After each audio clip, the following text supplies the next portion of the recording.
it's really important to remember that security is not the same as peace building. And peace is not simply the absence of war.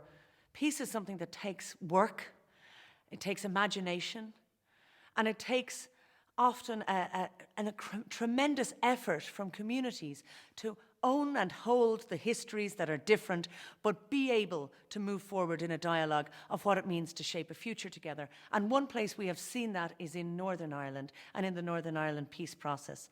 I'm really delighted now to be able to introduce Stephen Heron, a cultural anthropologist who works in community relations and who's going to talk to us about his work with Smashing Times and with communities across Northern Ireland in terms of the role the arts can play in building connections, especially at a time when Brexit seems to be on the horizon, and that work of community development, of collective imagination, and crucially, of shared principles of human rights is going to be even more important than ever.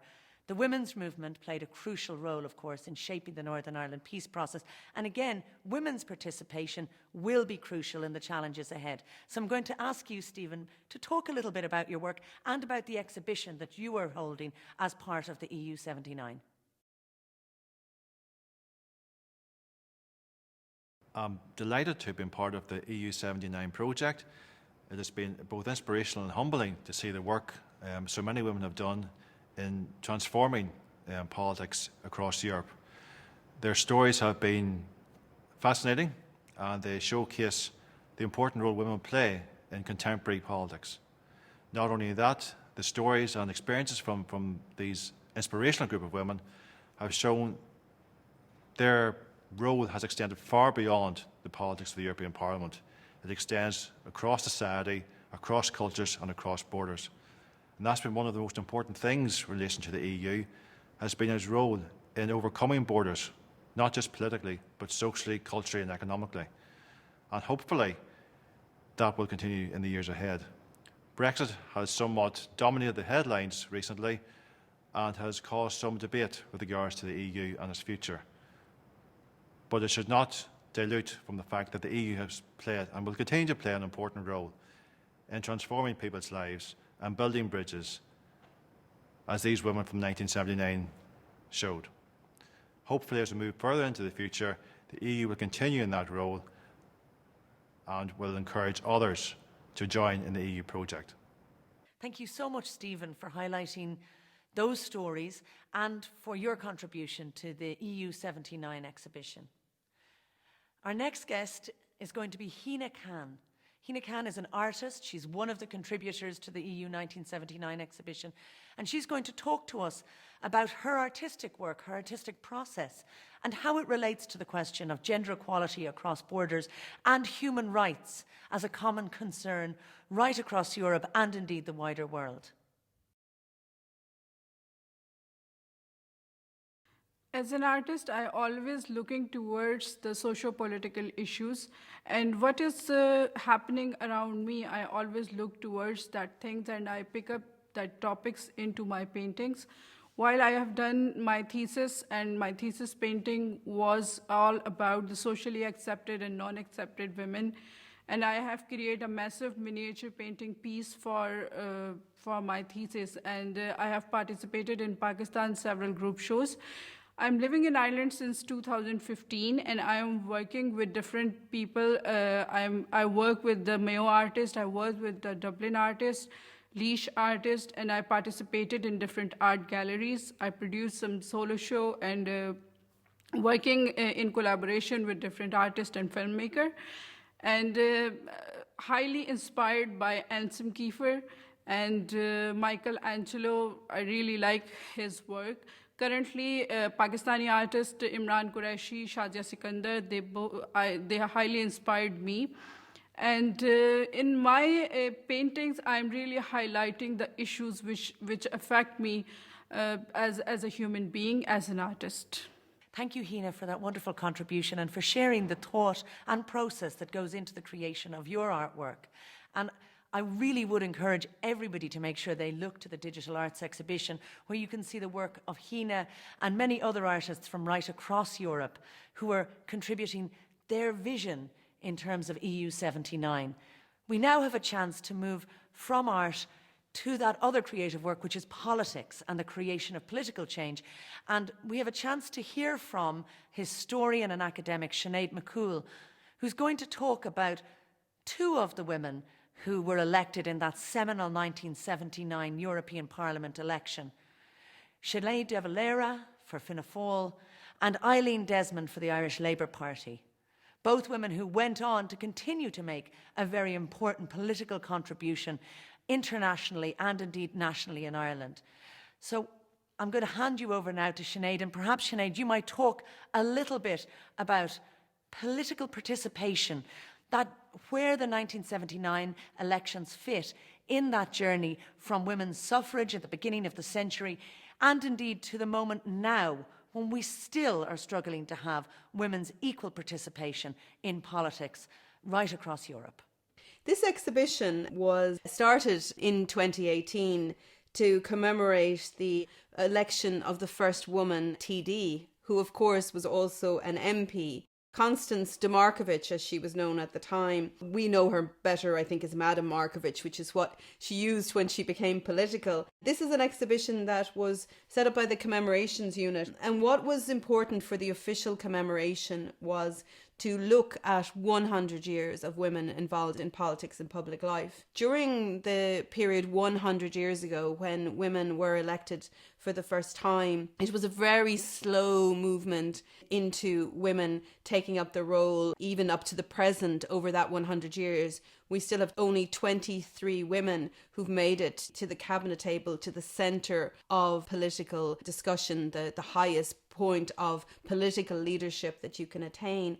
So as we go through this exhibition and we come to the point of the 1970s, which is our area of interest, there are only 4 women in Dáil Éireann. The numbers are low. In fact, they're lower at that particular moment than they were in the 1920s. When Ireland enters into the European Economic Community, as it was, on the 1st of January 1973, you have a really difficult situation politically in Ireland. And we know that there were a lot of issues around women and women's rights in the 1970s. It's only in 1973 that the Employment and Married Women's Act removes the ban on married women in civil service, also in local authority and health boards. When we're joining the European community, there's a lot of issues that have to be resolved. And one of the first things that happens is that we have a change in relation to equal pay for equal work. It was as a result of the Treaty of Rome. And so this helped Irish women to propel forward the types of changes that they needed in Irish society. And this at the time coincides with this period for women's liberation. And you'll see here that there are books related to women's liberation. Some of them had been banned previously and were now brought into the country or be made available. And so these are influencing women, political women, such as Nuala Fennell, whose collection of books these are, and other women like Monica Barnes. Both of those women stood for election in the 1979 election. And these women who didn't get elected, Monica Barnes and Nuala Fennell, the women were really impressive candidates. Nuala Fennell, for example, had set up the founder member of an organisation called AIM. It stood for Action, Information and Motivation. And she was one of the first women to set up a refuge for battered wives, as they were known then. She was executive member in the Irish Council for the Status of Women. In 1977, she stood for Dáil Éireann as an independent candidate, wasn't elected again, and was eventually elected, and really, played a major role in Ireland in the 1980s. And then we have also Monica Barnes, who had been involved in the Employment Equality Agency from 1977 on, that was implementing equality legislation. She stood for the Leinster constituency for the Fine Gael party. She had been chairperson of Women Elect, an organisation that was for women serving in the Dáil, Seanad and local authorities. When we think about the two women who are elected, well, one of them was a veteran of this period of history. She had been first elected in the 1960s. Like so many other Irish women, she was elected because she was widowed. Her husband, Dan Desmond, a Labour TD who represented Cork, died from tuberculosis. Eileen herself also had tuberculosis, but she survived and went on to take his seat. Her daughter, Paula Desmond, has described going to political meetings with her mother and then her mother putting her to bed and working until 1 and 2 in the morning, handwriting letters, petitioning for her constituents, a very, very hard-working woman. And she was elected to the European Parliament. When she was elected, she received 53,614 votes. She relished this time as an MP because for the first time in her life, she was part of a large and powerful left. She had previously served as the chairperson of the Women's Representative Council. When she returned to be in Dáil Éireann and went on to become a TD, the highest ranking TD, in that she was Minister for Social Welfare. The item that you see here, this dress, was an item that she wore when she was a minister. It's 1980s. It's by Irish designer Ibby Organson. It's made of tweed. You've got the sort of the browns and the orange and the rustic colours. But when you look at it and you sort of take away the haute couture blouse, it's a shawl and a long skirt. And I love that about Eileen Desmond, their selection of what is really an Irish traditional outfit, purchased for the medical dinner, which was held, I think, in the College of Surgeons at the time. But when she went to this function, she stayed true to her roots. She was somebody who was brought up in a council cottage. Her father, who was a postman and a small farmer, lost his sight when she was 11, and so the family did struggle in those years, but she was still encouraged into her life, first in her education, and later she had the presence to be able to become involved in politics. The other woman that was elected during this landmark election was Sheila De Valera, who was 25 years old when she was elected. She had been elected in 1977 and was the youngest TD in Dáil Éireann. She'd been elected for Dublin Mid constituency, and she was really well known in Ireland because, of course, she was the granddaughter of Eamon De Valera, who had founded the Fianna Fáil party that she was a member of. He had been Taoiseach, the Prime Minister in Ireland. He goes on to be central to the history of the foundation of the Irish state. She is carrying that name, and obviously that would have helped in terms of her election. But her grandfather cast a long shadow. So when she went to Europe, it would have been very freeing from her to be away from this constant association with her grandfather. And I'm sure she relished the time in Europe. She was a member of the European Progressive Democrats, and while she was there, she was involved in issues like social affairs and employment. She was involved in a very important committee into the inquiry into the situation of women in Europe. Like Eileen Desmond, she came back to Ireland then and later served as a TD and a minister, and her period in Europe was hugely influential in how she went forward. By moving out into Europe, by going outside of Ireland and looking into the wider world, it was hugely influential, not just for her personally, but for her influence on other women and on Irish people in general. Thank you, Sinead. It's wonderful to hear the stories of different women in politics in Ireland and indeed across the European Union placed alongside each other, and indeed to hear about the importance of the European Union in terms of women's equality in Ireland and the building of democratic participation in the broader sense. Of course, as well as the 2 women from Ireland who we've already discussed, there were 5 women elected from the Netherlands to that first European Parliament in 1979. And many years later, there is still extraordinary work happening to ensure a real diversity of women's participation in all aspects of politics and community decision-making in the Netherlands. One project that has been doing incredible work is the Donna Daria project. It gives me great pleasure to introduce Gert-Jan Verboom from the Donna Daria project in the Netherlands, partners with Smashing Times in this EU 1979 project. Hi, my name is Gert-Jan Verboom. I work at the Center of Emancipation and Social Inclusion in Rotterdam called Donna Daria. Today I will talk to you about activism through art. What I consider activism through art is any type of activist or emancipation message that you bring across through creative creative expressions. Art has always been a means to let people think, to let people interpret, let people come up with new ideas and new insights. So throughout history, art has been used to convey messages. So what do I consider activism through art?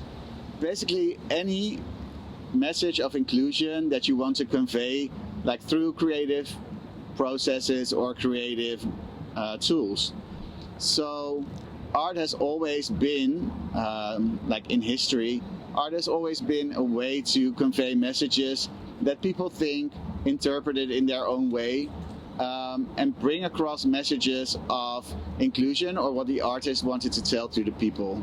For me, art through activism can also be big, bold statements in the public space, like this monument behind me. Behind me, you see the monument that was made for the acceptance of people with other sexual orientations and other gender identities. What me and the other initiative holders and the artists behind it wanted to convey, that everyone should feel represented in this monument.